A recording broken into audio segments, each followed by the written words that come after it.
আৰু তেখেতে নিজে কি বিশেষ লোভ বা কি ষড়যন্ত্ৰৰ বাবে কংগ্ৰেছ দলত যোগদান কৰিছিল এই কথা মই আজি তেখেতক সুধিব বিচাৰিছোঁ।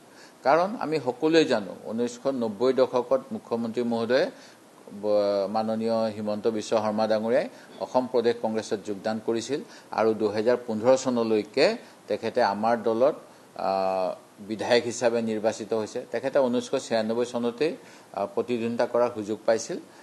সেই প্ৰতিদ্বন্দ্বিতাত তেখেত জয়লাভ কৰিব পৰা নাছিল। খুব সম্ভৱ ভিগু কুমাৰ ফুকনে জয়লাভ কৰিছিল।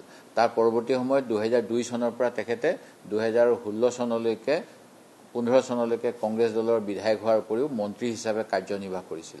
তেখেতে এতিয়া আমাক ষড়যন্ত্ৰকাৰী ঘাতক দল বুলি কৈছে, কিন্তু যি সময়ত তেখেতে অসম চুক্তি 1985 চনত স্বাক্ষৰিত হৈছিল, অসম চুক্তি স্বাক্ষৰিত হোৱাৰ পূৰ্বে যিবিলাক ঘটনা হৈছিল সেই ঘটনাবিলাক হৈছিল 855 জন শ্বহীদৰ কথা কয়। আৰু অকল শ্বহীদেই নহয়, কংগ্ৰেছৰ বহু মানুহ, নেতা, কৰ্মী, সাধাৰণ নিৰীহ জনতাও এই আন্দোলনৰ ফলত মৃত্যু মুখত পৰিছিল।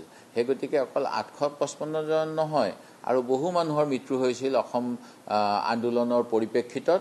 আৰু অসমত স্থায়ী শান্তি যাতে প্ৰতিষ্ঠা হ'ব পাৰে তাৰ বাবে ভাৰতীয় জাতীয় কংগ্ৰেছৰ কেন্দ্ৰীয় নেতৃবৃন্দই অসমত থকা প্ৰয়াত মুখ্যমন্ত্ৰী হিতেশ্বৰ শইকীয়াৰ মন্ত্ৰীসভাখনৰ কাৰ্যকাল থকাৰ পিছতো ভংগ কৰি দি আঞ্চলিক দলৰ চৰকাৰ যাতে আহিব পাৰে, অসম ছাত্ৰ সন্থা বা অসম গণ পৰিষদ আৰু অন্যান্যসকলৰ নেতৃত্বত যাতে এখন আঞ্চলিক দলৰ চৰকাৰ হয় তাৰ বাবে বাট প্ৰশস্ত কৰি দিছিল।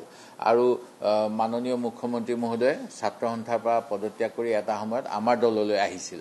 মই সেই গতিকে মুখ্যমন্ত্ৰী মহোদয়ে লুৰিণজ্যোতি গগৈ ডাঙৰীয়াক কিয় এনেকৈ প্ৰশ্ন কৰিছে সেই কথা মই বুজা নাই। যিহেতু যি কংগ্ৰেছ চৰকাৰৰ 70 বছৰীয়া ইতিহাসক স্বাধীনোত্তৰ 70 বছৰৰ ইতিহাসক উপলঙা কৰিছে, তেখেতে কিন্তু স্বাধীনোত্তৰ কংগ্ৰেছৰ 35% সময় আমাৰ দলটোৰেই কংগ্ৰেছ দলৰ সদস্য হৈ আছিল।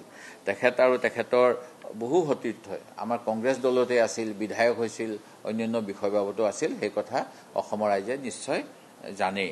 আৰু